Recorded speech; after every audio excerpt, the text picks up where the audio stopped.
بی تو مهتاب شبی باز از آن کوچه گذشتم. همه تن چشم شدم، خیره به دنبال تو گشتم.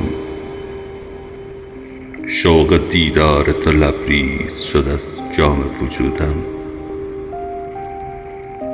شدم آن عاشق دیوانه که بودم. در نهان خانه جانم گل یاد تو درخشید. باغ صد خاطره خندید، عطر صد خاطره پیچید. یادم آید شبی با هم از آن کوچه گذشتیم. پر گشودیم و در آن خلوت دلخواسته گشتیم. ساعتی بر لب آن جوی نشستیم.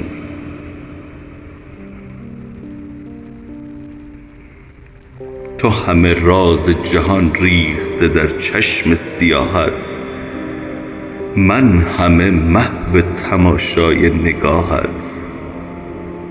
آسمان صاف و شب آرام، بخت خندان و زمان رام. خوشه ما فرو ریخته در آب، شاخه ها دست برآورده به مهتاب. شب و صحرا و گل و سنگ، همه دل داده به آواز شباهنگ. یادم آید تو به من گفتی از این عشق حذر کن. لحظه‌ای چند بر این آب نظر کن. آب آیینه عشق گذران است. تو که امروز نگاهت به نگاهی نگران است، باش فردا که دلت با دگران است. تا فراموش کنی چندی از این شهر سفر کن. با تو گفتم حذر از عشق ندانم، سفر از پیش تو هرگز نتوانم. روز اول که دل من به تمنای تو پر زد، چون کبوتر لب بام تو نشستم.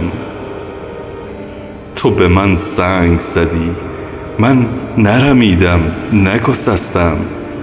باز گفتم که تو صیادی و من آهوی دشتم. تا به دام تو درافتم، همه جا گشتم و گشتم. حذر از عشق ندانم، سفر از پیش تو هرگز نتوانم. اشکی از شاخه فرو ریخت، مرغ شب ناله تلخی زد و بگریخت. اشک در چشم تو لرزید، ماه بر عشق تو خندید.